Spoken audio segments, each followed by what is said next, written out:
Welcome to Kidney Conversations with ReMend, a webinar designed for patients by patients, and where we have open, honest discussions about kidney care. I'm Kiku Boyance, former dialysis patient and kidney transplant recipient, and Executive Director for ReMend. Thank you so much for joining us. ReMend is a peer-to-peer mentoring organization that helps encourage people with kidney disease to make informed decisions about their kidney health. We're a network of individuals who've experienced chronic kidney disease, dialysis, and/or kidney transplant. We offer advice and emotional support and motivate and empower those who are on their kidney journey. Please take a moment to visit remend.org and explore the work we do and discover how you can join us in offering support to individuals navigating their kidney journey. This month, we're promoting collaboration and knowledge sharing through among various nonprofit organizations involved in providing kidney care services.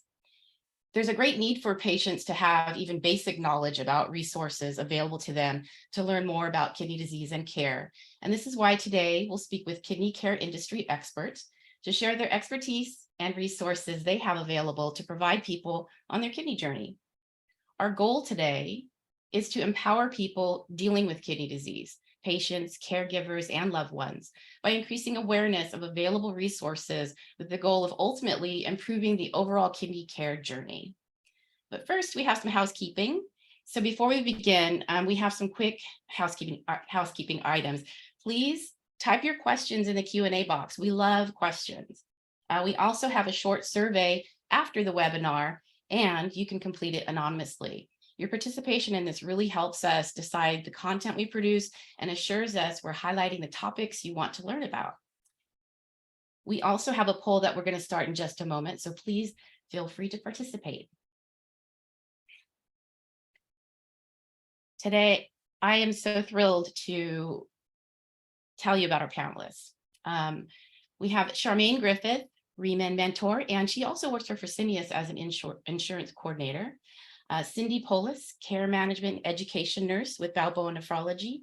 Chelsea Roman, patient consultant for NxStage and Fresenius, and a patient advocate with the American Association for Kidney Patients, and so much more that she's going to tell you about. David Ordaz, financial counselor and patient advocate with Balboa United. And Karin Hehenberger, I hope I said that right, CEO and founder of Lyfebulb, a patient engagement platform with the mission to reduce the burden of living with chronic disease through the power of the patient. So let's see all of you. I'm going to stop sharing. I'm going to turn on my camera. Hi, folks. Thank you so much for being here. Hey, everyone. Let's see. Karin is here. Okay. Hi. So I thought we'd just take a moment to go around the room and share a little bit about, provide some insight on what you do in your work with the kidney community or how you became involved, share some insights about the work that you do in the kidney care space. So let's start with Amy. Hi. Hello, everyone. I'm Amy Hewitt. I am the Executive Director for the National Kidney Foundation. The area that we cover is California, Nevada, Oregon, Washington. So we have a big territory. There are 9 on our team. We are a growing team.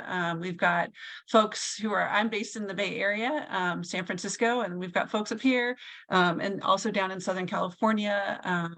They work on programs, development, but we're really focused on driving impact in our region and delivering on NKF's mission.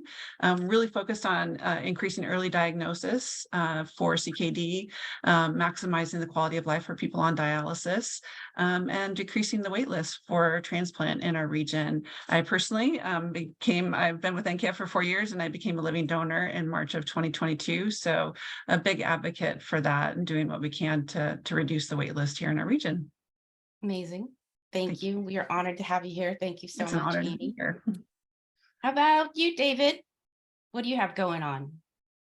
So hi, everyone. My name is David Ordaz. I'm a patient financial counselor for Balboa United. I'm a patient advocate at heart. and I assist patients with educating them on their benefits, options, rights, responsibilities when it comes to healthcare, their health insurance. I'm a health insurance expert, and resources. Patients might need assistance paying an electricity bill or any kind of utility bill, getting a lifeline phone, educating them on disability benefits, both via the Social Security Administration, state employment development department. So I assist on a daily basis, speaking to patients and educating them on their journey through CKD, ESRD, and hopefully one day a transplant. Awesome. Thank you, David. Thanks for being here. How about you, Chelsea? Hi, everyone. I'm so happy to be here. So what I do is I am a lifelong kidney patient, meaning I was born with kidney failure, and I was able to maintain my kidney function for 32 years until I started dialysis. So I started right on home hemodialysis, and how I even got into this industry was that my nephrologist asked me if I wanted to become an advocate. And I said, absolutely. I want to be able to help people. I want to be able to be more involved in the kidney community because this is my life. And so I became an advocate. And then I was asked if I wanted to become a patient consultant with NxStage for Fresenius. And what I do is I speak with patients all day long. Doesn't matter where they are on their journey, pre-dialysis, dialysis, and talking to them about my experience on home dialysis and also educating them on what to expect, as well as referring them to people who may help them along their journey. So whether that's a kidney care advocate or a home program to learn more about their options. So that's what I do. Thank you. And Chelsea has an amazing story. Maybe we'll get into it if you feel like sharing a little later, but I think everyone has amazing stories here, but I think Chelsea and I just had a lot in common. It was just a trip, but thank you. And Cindy, thank you for being here. How about you? What do you do in the kidney care space? Thank you, Kiku, for having me. It's always a pleasure to be here and be a part of this to serve our kidney community.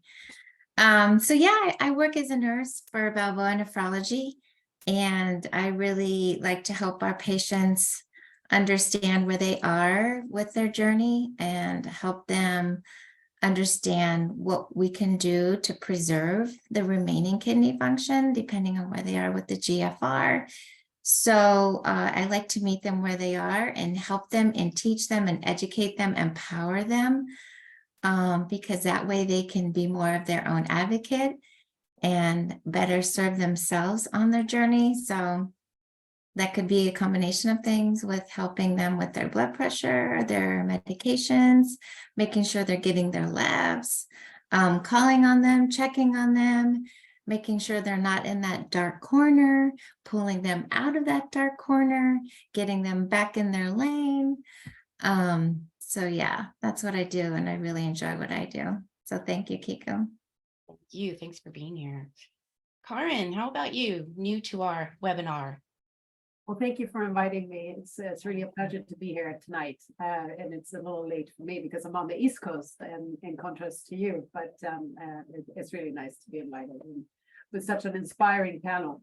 So, my interest in healthcare started when I was diagnosed with type 1 diabetes as a young person back in Sweden, where I'm from. And I went to medical school, studied to become a medical doctor because I wanted to cure diabetes, and did a PhD in diabetes research. And then 20 years after my diagnosis, I ended up with the complications of diabetes, even though that was my expertise.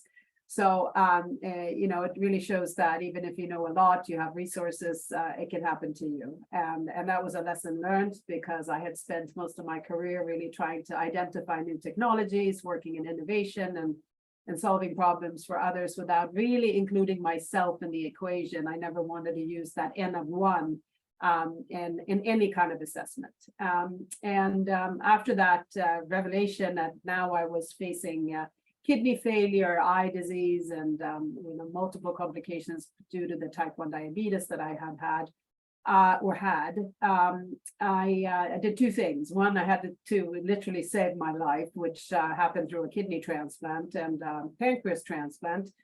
and several eye treatments, but I also started a company called Lyfebulb with the goal to bring the patient into the equation when it comes to solving for problems.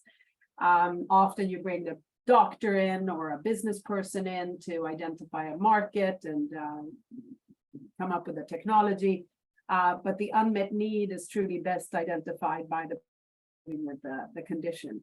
So Lyfebulb's mission truly is to bring patients closer to those companies and organizations that are working to produce better outcomes for individuals. So we try to be that connector. And we work really through three ways: connectivity, trying to connect patients with one another, because we believe patients need patients as much as patients need doctors or nurses. Then the peer-to-peer support, which you are doing here, is so critical when it comes to learning, but also, of course, the support and the mental portion of it, which is very, very important for adherence and overall outcomes. And number two, we really believe in education, because education, although it is quite prevalent, it's not reaching patients where they are.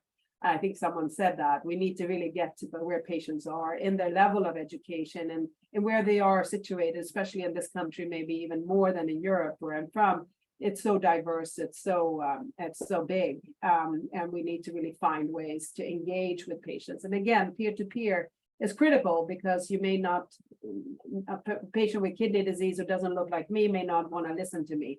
So and a patient who doesn't look like me or looks like me wants to listen to me. So it truly is important to meet the patient where they are. And then thirdly, innovation. I'm very fascinated by innovation. I've always been, and I think that innovation can be driven by user experience.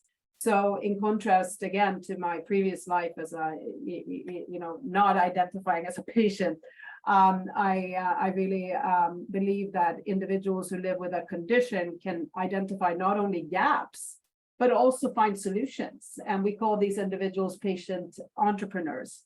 And there are many of them who solve for problems that may seem small, but they are big when it comes to our own experience. Mm-hmm. So Lyfebulb has built a digital platform that is really engaging on the connectivity, but also on education and innovation. And we call it Transplant Life with a Y. We encourage our patients to join and obviously be connected. Final point, I had my first kidney transplant 14 years ago. I had my second one, unfortunately, but fortunately for me, I had it, but unfortunately my first kidney failed. That happened about 4 months ago. So I'm again grateful to the system, grateful to my sister for giving me a kidney, and obviously to all the providers and individuals out there who work tirelessly in the transplant space. Yeah. Amazing. Thank you so much. Thank you, Karin, for sharing. And wow, holy cow. I just got to say, I'm very intimidated by all of you that are joining us. I'm so happy that you're all here. But man, incredible guest. Charmaine, you're going to cap it off with what you do with ReMend and your other gig. So just real quick, I've been with ReMend since 2014, and I started off as a volunteer, and now I'm fortunate enough to do intake for the referrals that we receive, be it self-referral from our website or from dialysis, clinics or nephrology groups or whatnot. And so I talk to the referrals and kind of get an idea of how ReMend can help them, explain the program to them, explain to them that it's no cost to them, because a lot of people think that it is, and it's not. And so so I absolutely love sharing journeys back and forth, because I just think that it's such a great opportunity to provide hope and provide humbleness for myself and insight together. So education is definitely key. As far as my personal journey, I've been on dialysis twice, and I've had 2 transplants, and I did in-center and PD. My first transplant lasted about 3 years, and it was about a 2 out of 6 match, so it wasn't great, but my thought was 1 day off dialysis is worth any risk, just because I didn't like dialysis at all, because I was, not very compliant. So I made things harder for myself than they needed to be. But then the second kidney that I got, which I have now, is 20 years. My kidney anniversary was on July 4th. And between those times, I did PD for about 4 years, which was absolutely like life-changing for me.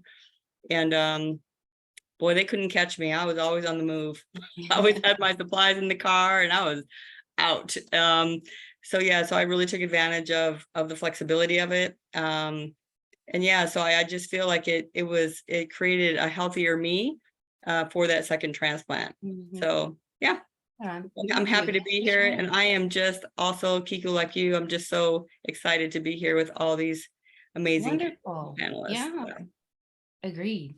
Yeah. Yeah, so I never really say that I'm also a patient. I mean, I say that in the beginning, but I'm also a patient. I, received a transplant. It's been 20 years since I received my cadaver kidney, and I was on hemodialysis as well as peritoneal dialysis. And so that's me. But I want to get into the resources for folks. So we have, I'm going to do things a little differently this time. During our conversation, I'm just going to randomly share the screen because I have a few slides that have some resource information that people can screenshot or just write down. But if anyone sees some information, I don't leave it up long enough, please write something in the chat and I'll make sure that you get the information that you're requesting. But in the meantime, we're going to start our conversation with, this is kind of directed to everyone. As a patient seeking kidney care resources and information, what specific services does your organization provide to help educate and support individuals? And I'm going to reach out to Amy. First on the list always. Start with the day. So I guess, first I would say, I feel like NKF is a resource for patients or anybody who's on the continuum of their journey with kidney disease. We're working with people who are at risk. We're, anybody who's at all the stages. And if you're looking for a transplant pre-post, and then all of the care partners and medical professionals. So I feel like we're kind of there for everybody to meet all the needs. NKF, from a national perspective, we have our CARES hotline. It's a 1-800 number, 855 NKF CARES. And it's really a resource for patients to be able to connect with somebody who's been down their path. We also have a peers program. I'm so, amazed at what you're doing. And I think everybody's kind of got their own version of it, but we provide that as a resource. We've got a fantastic kidney learning center. It's really focused on right now on transplant, but I think we're expanding it, but it's pre-transplant, lots of resources, post-transplant, how to live with your post-transplant, and as well as people who are exploring becoming living kidney donors. We have a ton of online communities, general kidney transplant, dialysis, parents who have children with CKD. That's a great resource for them. And then regionally, we're doing patient webinars. As a matter of fact, we have one coming up next week that's about how to advocate for yourself. We've got another one coming up on lupus nephritis.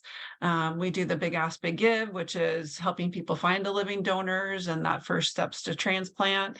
And then we're out in the community. We're doing tabling. We're meeting, trying to meet people where they are. And then we're doing a ton of work, on the professional side, and providing resources and medical symposiums and things like that. I will say specifically on the transplant side, we did a webinar last year, and it was navigating the transplant wait list. Had 350-ish registrants, and 40% of them were dialysis social workers. And so we realized that there's a gap in knowledge there. And so early next year, we're going to be launching a program that's specifically for a dialysis team and around transplant education. It'll be a CE course, and so we're super excited about that. And That's awesome, because that's something you don't think about, right? You don't think about, so are the people that are helping me, how well informed are they? So I mean, you can always continue to educate yourself, but that's awesome. And I mean, I think of National Kidney Foundation as kind of the gold standard for me. That's the first one the first resource I really learned about. And I still look to your organization when I have a specific question about something, Yeah. but all the things that you provide, I want to go back to peer-to-peer mentoring, because yes, we do that at ReMend. That's our main program that we do. But the reason, I wanted to have all of us collaborate today, because really and honestly, and just to, lay it on the line, if I'm not really concerned with where people get their information, as long as they're getting the good information that they need about, kidney care, about their situation. I mean, I had flyers given to me like, don't eat this food.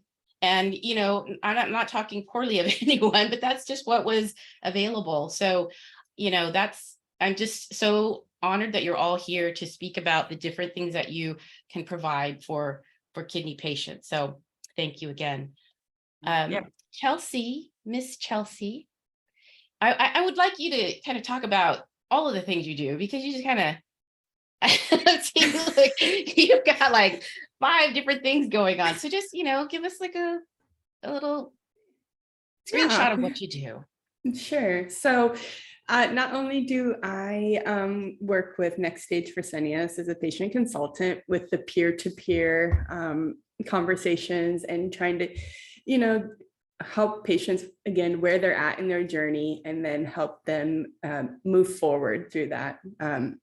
And what else that I do? Let's see. I am an ambassador for the AAKP, American Association Kidney Patients, and so I have attended, numerous webinars and been involved in just giving my perspective as a patient. And then also I am involved in the ESRD network as well. And I am also in part of the NPFL lands, where I'm on the home dialysis group, where we come up with innovative ways to help patients. So, this year we're looking at possibly, instead of just giving flyers to patients, how about we do videos, more interactive, to keep patients engaged, to keep patients, wanting to learn more, and also being more self-sufficient when it comes to their kidney disease, because it really is up to the patient to really, we can give them this information, but it's really up to the patient to decide what they want to do with it. And so everyone learns differently. And my organization, we provide reading materials, the peer-to-peer support groups through, the chats online on community resources. So we have a community through Fresenius, where and it's like a forum for patients to come in and ask questions about diet, about lifestyle, anything related to what they're going through. So I'm a huge proponent of peer-to-peer, and I think, as much as I like the doctors and the nurses, and they're very helpful, it's the peer-to-peer that really, speaks to my heart and what I'm really passionate about. So that is what I'm involved in. So what's the ESRD network? What do you do with them? Yeah, so ESRD network, we come up with innovative ways to provide patients with education. So we have a group of patients. I'm with the home dialysis and nursing home community, and so we provide. We will meet together on a monthly basis, and we are all patients. So we come up with innovative ways to provide that information to patients. So last year they came up with a flyer. This year they're thinking more outside the box for patients to get that information. So like videos and those kinds of things. So we are going to be working as a group to come to provide that and to create that for patients. And so we work on it throughout the year. And so by this time next year, we should have something for patients, something new that comes out for patients to utilize. Awesome. Thank you.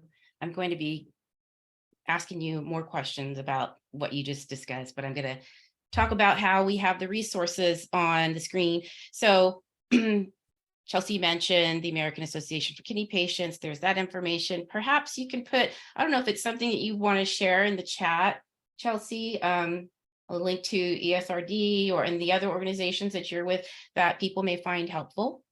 And again, if you have a question, anyone, please fill out that Q&A. We are happy to answer your questions. We have a wealth of knowledge here, so take advantage of that.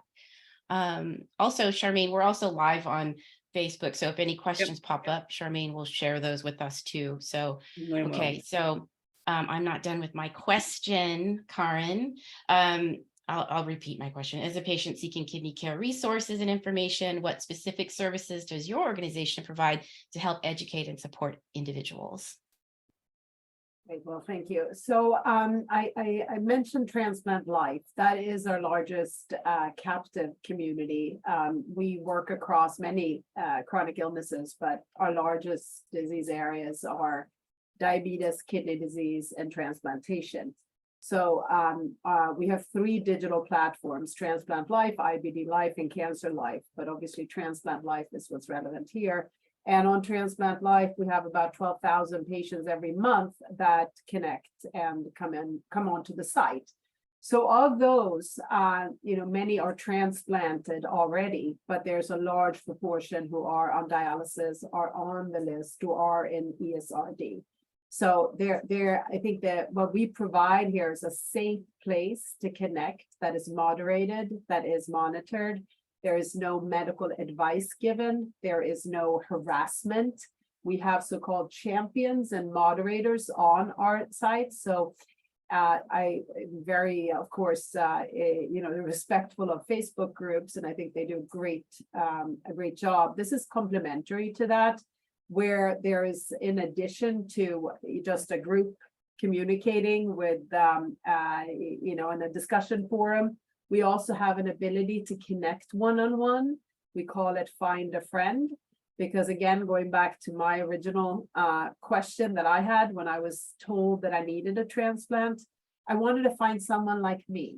I didn't want to go into a large group. I believe in the peer-to-peer. I believe that when you have something that is pretty serious that you're facing, you may not want to just blurt it out in a large group immediately, but you kind of want to find your friend that you can talk to. That was hard to do through the transplant center that I was. They through HIPAA rules and through even bandwidth, they couldn't really match patients. So we have that on Transplant Life. And what we also have are educational resources. And I think that's what you were asking for. What are some of these resources? And we do, similarly to what others have talked about earlier, we have information in articles and blogs, as well as seminars focused particularly on kidney disease or transplant. But we also don't want to reinvent the wheel. We believe that the NKF is the gold standard, and we believe that the AAKP is the gold standard when it comes to advocacy, when it comes to regulatory pathways. I was on a panel, I believe 2 weeks ago, for AAKP because we want to collaborate with all of you. We are a small organization, we can't do it all. We instead put links to those very, very strong organizations on Transplant Life, because if people happen to connect, which is actually primary for many people, just to connect with another person who is similar to you, then you can also go to other resources and find that information about the drugs, about how to go through the transplant process. Our goal for kidney patients is to have the best possible experience when it comes to dialysis, meaning we believe in home dialysis, and we know that that's not for everyone, but longer dialysis sessions with less pressure, I think has been established is gentler. But in many cases, of course, you need emergency dialysis, and therefore you need to go to centers, and that experience also can be, improved. And that's why we want to work with Fresenius, work with DaVita to bring that patient perspective. And then, of course, educating patients on the transplant process. Again, it's something the NKF does and others do. So we want to kind of funnel patients to those resources. to make sure that there is a progression of all kinds of patients into the transplant process. And then I would say finally, as a transplanted, hopefully, patients are being bridged through dialysis into transplantation. We also want to make sure that the transplant process is a good one. And, most centers are excellent at the first year or even the first 3 months. The graft survival is excellent in the first year, 95, 96%. But over time, unfortunately, there is less attention to the individual patient. And it's not strange, because if you transplant 250, 300 patients a year, it adds up, and you can't as a nurse or coordinator or as a doctor manage all those patients. And the complications continue, meaning you need skin care, you need cardiovascular care, you may need diabetes and hypertension, and obviously preventative cancer screenings. So all that is a program that we're really fascinated by, which we call 365 plus, which is really trying to manage the transplant patient for life. So those are kind of the things we're working on, and the main resource is through transplantlife.com. Thank you. Thank you so much. Yeah, I was on your site today, and you can also, you can go to lyfebulb.com, and you can also reach Transplant Life through that site as well. So thank you. Thank you for what you do. That's amazing. Appreciate you. And David. Hey. Hey, how can people, what kind of information do you provide people? Well, I explain the possible changes when someone is transitioning between CKD stage 5 into dialysis treatments, things like what they might be eligible for or entitled for. Medicare is a big one, usually the default for patients who are on dialysis or going into dialysis. But a lot of people don't know that it's okay to keep your current insurance. There's resources that might be able to help pay for high premiums via the COBRA program. There's a lot of questions people ask me about what if I can't work anymore? Should I apply for disability? Should it be SDI, state disability insurance, or SSDI? Those are always big questions. Should I stop working? What am I going to do for food? For how am I going to pay my rent? There's different organizations that help with that, and luckily, Balboa Nephrology or Balboa United uses me as that gateway for information. I have access to, I should say, I have a large network of medical providers and other resources, again, in community, county, state, and federal levels that can help. Many of them for undocumented patients. There's organizations like the Project Access San Diego program, which offers pro bono work for a number of different specialties here in San Diego County.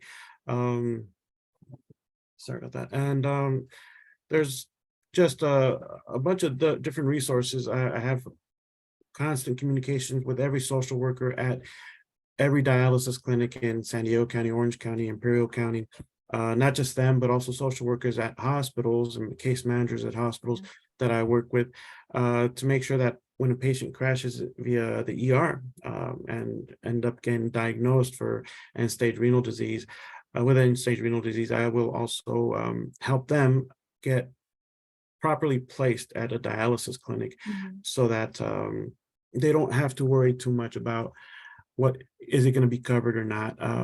Usually a lot of patients are referred to me when a patient needs to be explained certain things that no one else will explain. Like what? Well, for example, the cost of treatments, how to get around that, the best way to choose a Medicare Advantage plan, if that's what you choose. There's other options, Medicare supplemental plans. Karin, sorry. May I, Kiku, ask a question? Yeah. Yes, Sure. of course.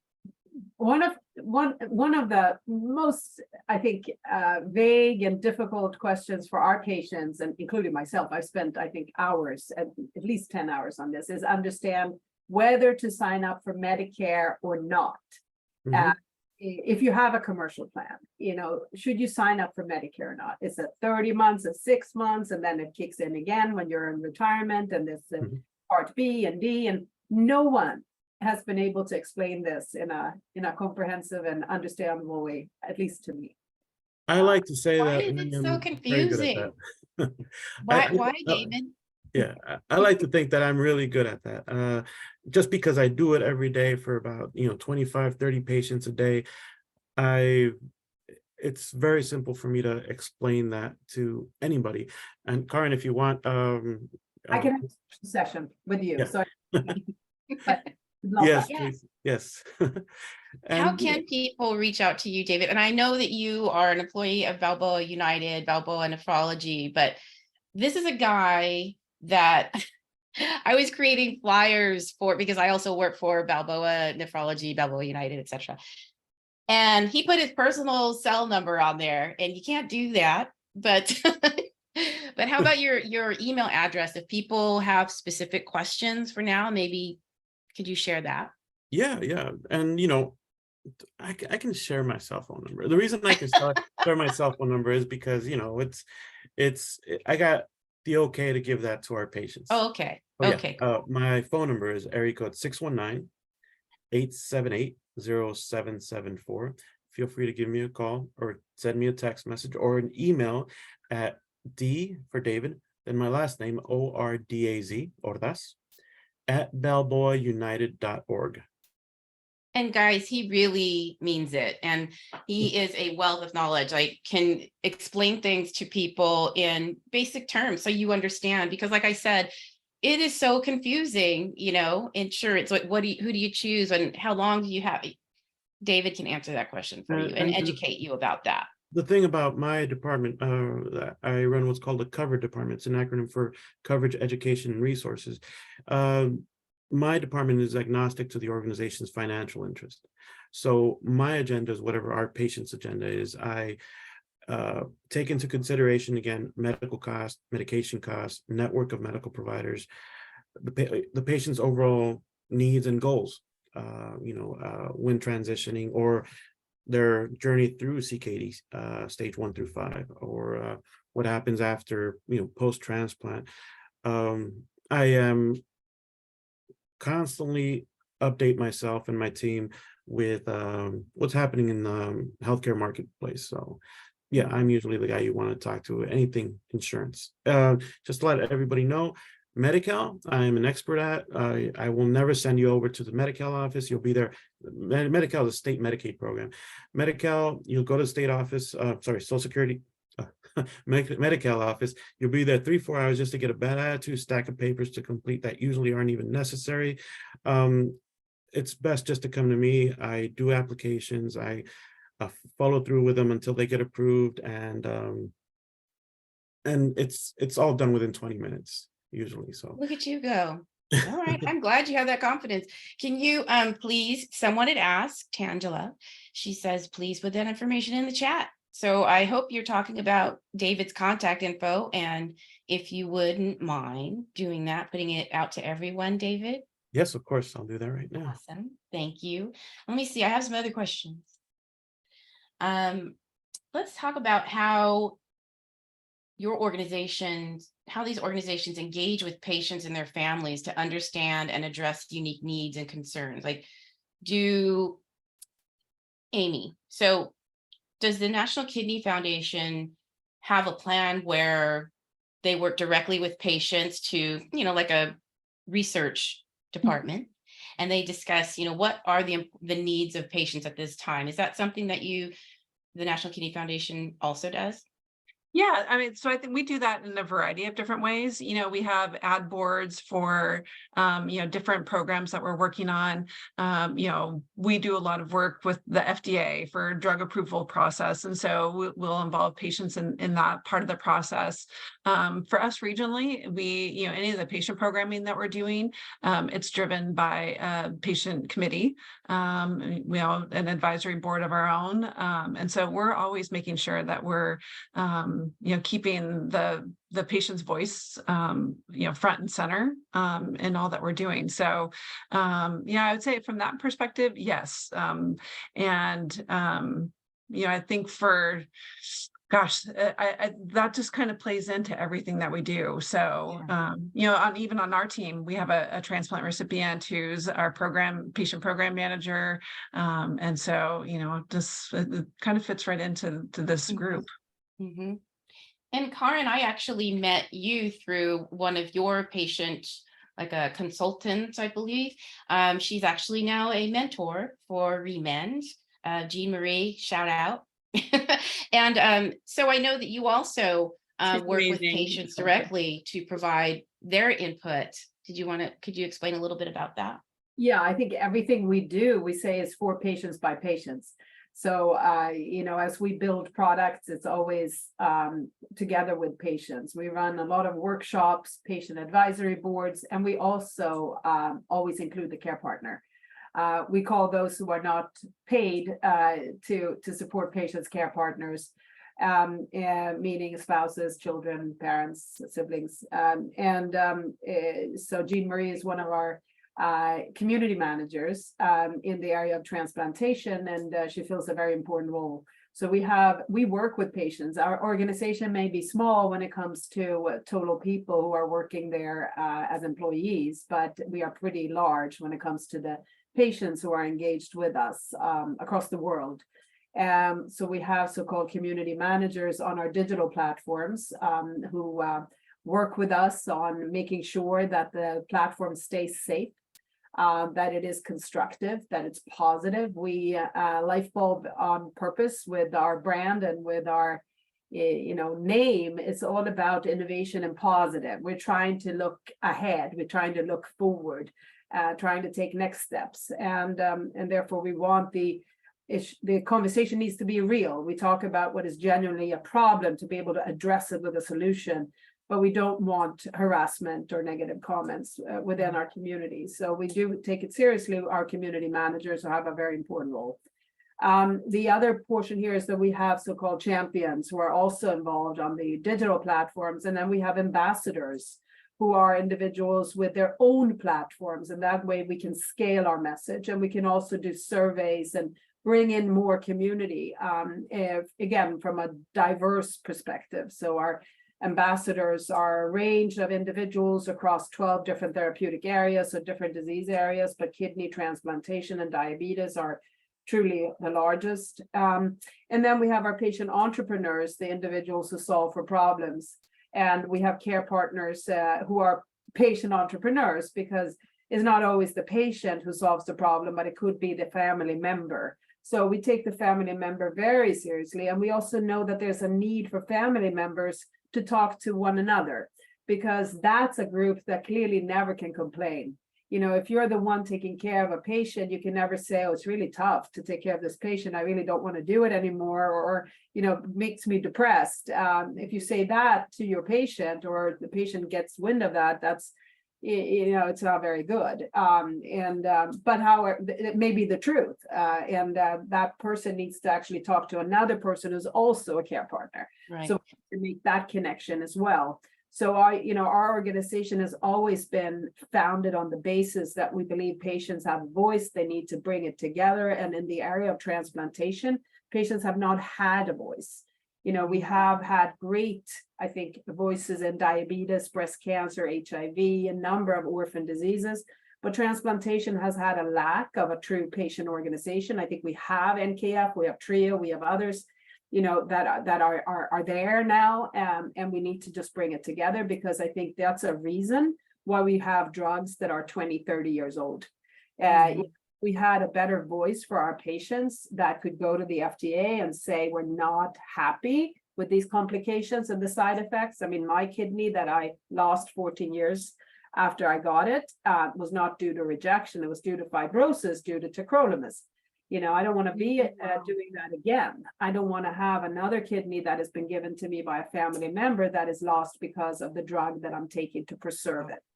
So, that's a reason to put together patients and to kind of create a voice that is credible and is visible.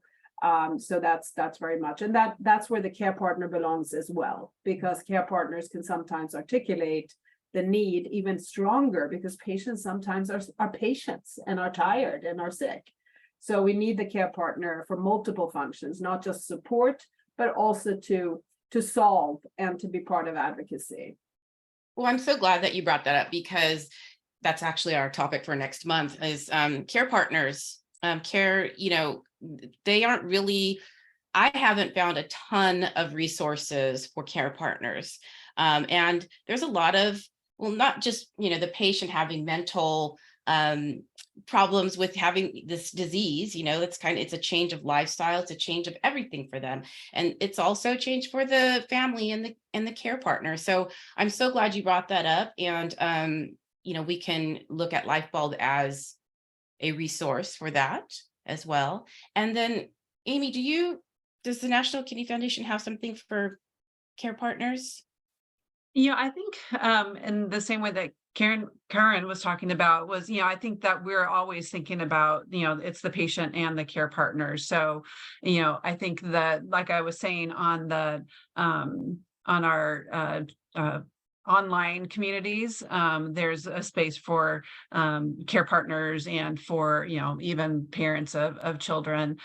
So I think that there's through those, our NKF peers program also is focused on care partners. That CARES hotline that I gave earlier also is for parent or care partners. So I think that's, and they're part of that continuum too. So yes, definitely focused on that as well.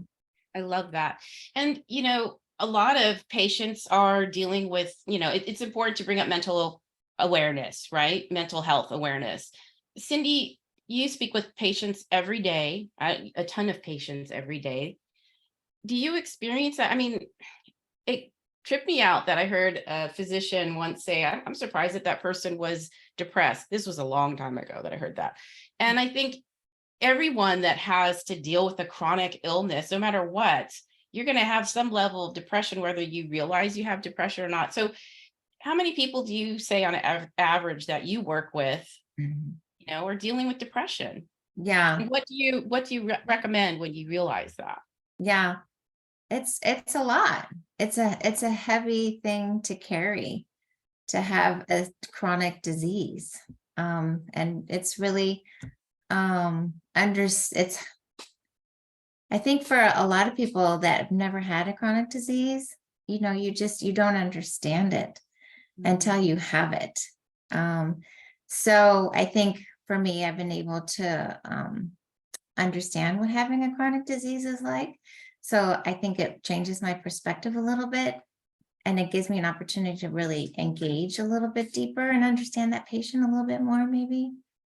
But yeah, it's hard, it's sad, it's heavy, and it's important to understand when engaging with patients, using the right tools, helping them understand the communication, the support, and helping them understand it's okay to be sad, helping them to understand there's different ways of sharing their emotions, releasing their emotions, and maybe making time for just themselves and their family, but also making time for the good things that bring them light, that brings them happiness, and keep them and remind them of the hope that there is out there.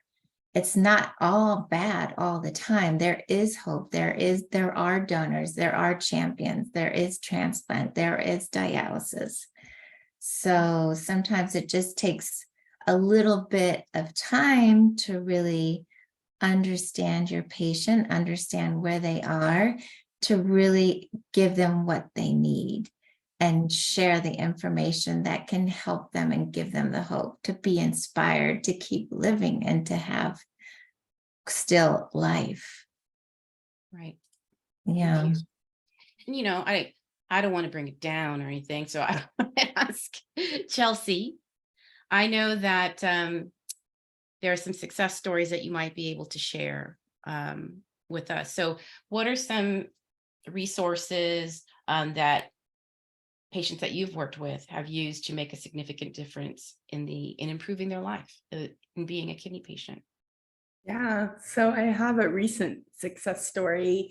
Just last week, I believe, I was on the phone with a patient, and he told me at the beginning, he said, I'm ready to die. Like, I don't want to do this. And every time I hear that, my heart breaks. But after an hour and a half of speaking with this patient on the phone, talking to him, asking him what his goals are, what excites him, what, keeps him going. And by the end of the call, he was like, "You have given me so much hope. I'm going to look into this. I am, and this happens all the time." And when I hear these stories, when these kinds of things happens, it gives me purpose that, what, I love what I do. It makes me even more engaged with my patients, because that's all I want for them, is to succeed.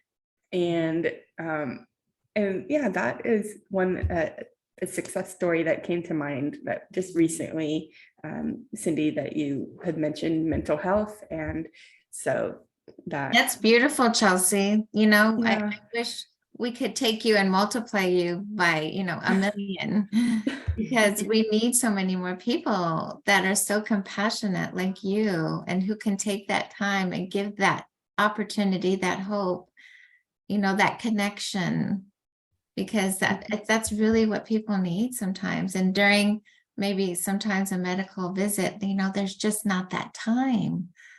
And that not always so much compassion, so thank you for doing what you do. Thanks.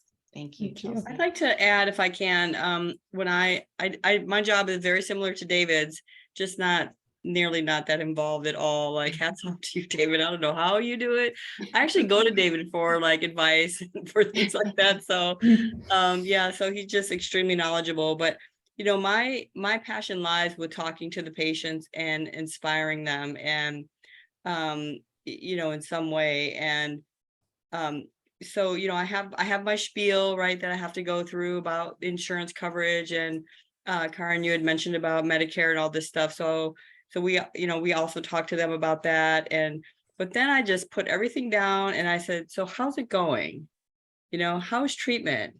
I just put everything aside and just talk to them.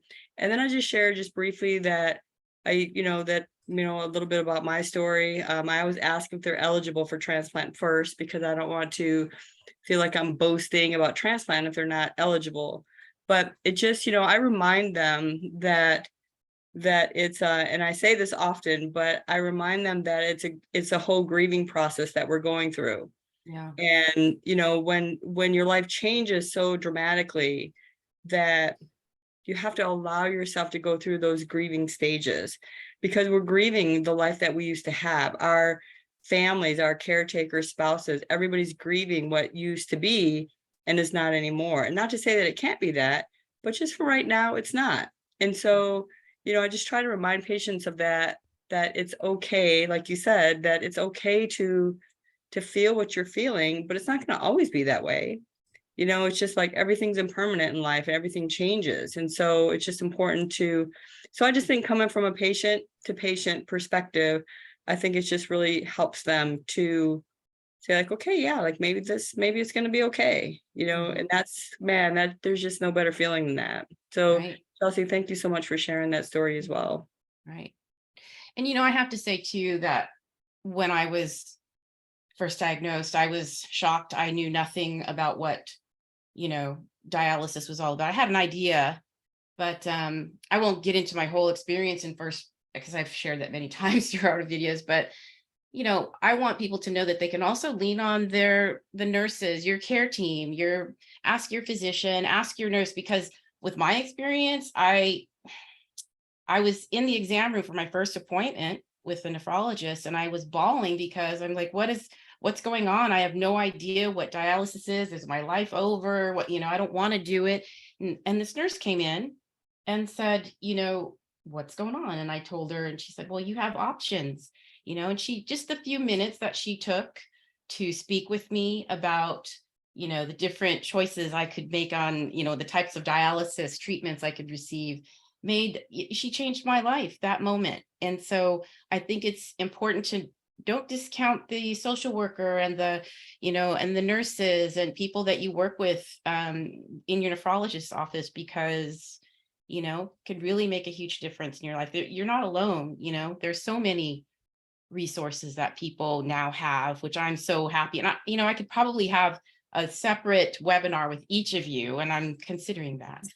But we could just have a conversation about, how you support, kidney patients. And so I don't know, I just think it's important to know that you're not alone on this kidney journey. Before, it's getting to that time, guys, it's 6:26. In closing, before we wrap up today's webinar, I'd like to ask our panelists a question.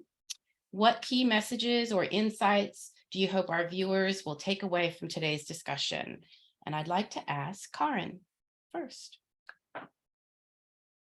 Well, I think the key message is that number one, there are resources. Number two, there are people to connect with who have been where you are right now.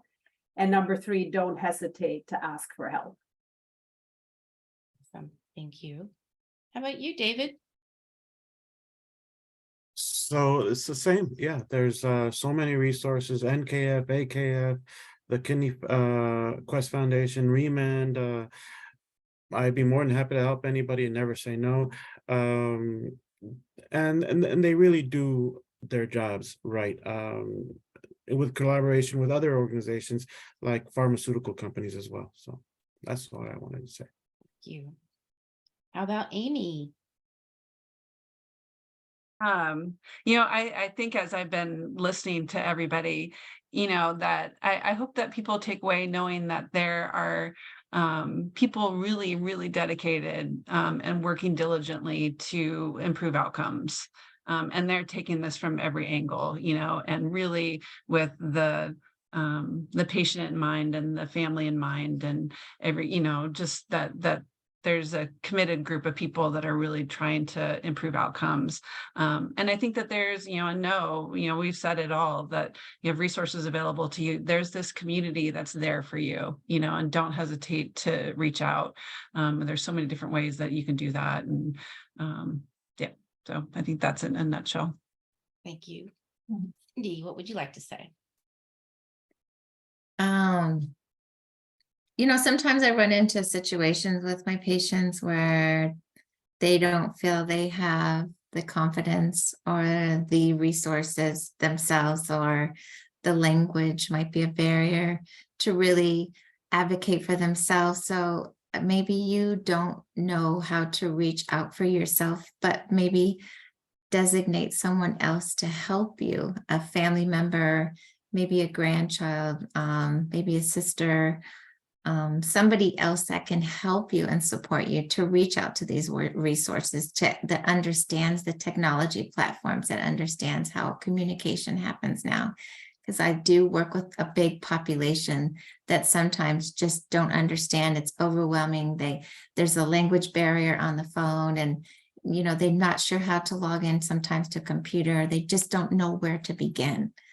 So, and maybe just helping them and teaching them to designate one person to champion for them.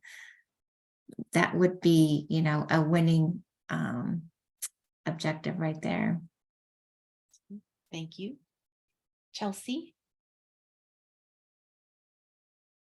Yeah, so I would say that it's really important for patients and their family members, care partners, to utilize the information that's in front of them. Don't be shy to ask for that information. Don't be shy to give, the patient consultants a call, and, because we are all patients. We've all been in the shoes. So, we're here to help answer those questions, help navigate this new life that they're going to be experiencing. And among all the other organizations that have provided information and resources, there's no lack of resources at all. Not compared to when I was looking for information on, say, diet 20 some years ago. It's there. And so for patients who don't have access to computers, we have flyers. We go into the clinics and we have patients there talking to patients. So, with flyers and phone numbers and websites for them to utilize. So if they aren't tech savvy, that's an option. So yeah, that's all I would like to say is, thank you. Awesome. Great info. And my partner in crime, Charmaine. Man, I am like feeling very emotional because, you know, I guess what I want everybody to take away is just what everybody has stated. Is just that, man, look at this panelist. Like there's so much help available. This is my cat, Natalie. She's hollering in the background. But anyway, I just, you know, like this wasn't even here. Like they give you a stack of papers to thumb through. Some of them might be color, some of them not. And then they just send you on your way, like back when, for you to figure it out. And you just don't have to do that anymore. Like everybody that's listening or watching, like you are not alone anymore. Like we are all here, and we, you know, like utilize the sources that you have. And if you don't know what to ask, just say that. Say, I think you know, I'm confused and stuff, but I don't know what to ask. And so just reach out, you know, and it's just so amazing and so wonderful to know how much education is available now, and support and help. So I appreciate everybody on the panel so much. Yeah, me too. Thank you. Thank you, everyone. Thanks, Charmaine. Well, it's about that time, folks. Let me get my stuff together over here. Wrap things up. So I want to make sure that I want to thank our lovely panelists. Thank you so much. I am forever grateful. I want to make sure you have ReMend's contact information. If there's anything that we discussed that you missed out on, that you'd like to know more information on, please reach out. You can email me directly at info@sdremand.com. And, you know, thanks for joining us for our first ever resource edition. I think this is something that we need to continue moving forward. And we appreciate you joining us live, but please feel free to share this episode with anyone who might find this information helpful. You'll be able to find a copy of this on the ReMend Facebook page, our YouTube channel, and of course, remend.org. I just want to thank everyone for watching. Our panelists are amazing. Thank you for being here, but also thank you for the important work that you do in the community. I also want to remind everyone that with the right support and care, life can continue to be fulfilling and enjoyable. Many individuals on dialysis continue to work, travel, and engage in their favorite activities. It's important to maintain a positive outlook and embrace the possibilities that come with each new day. So remember, you're not alone. There's a supportive community of health professionals and loved ones who stand ready to assist you every step of the way. So I want to thank you all again, and thanks for watching. Peace out. Don't forget to do the survey, folks. Peace out, everyone. Thank you. Bye. Thank you, guys. It was an honor and a treat. Lovely to meet all of you too.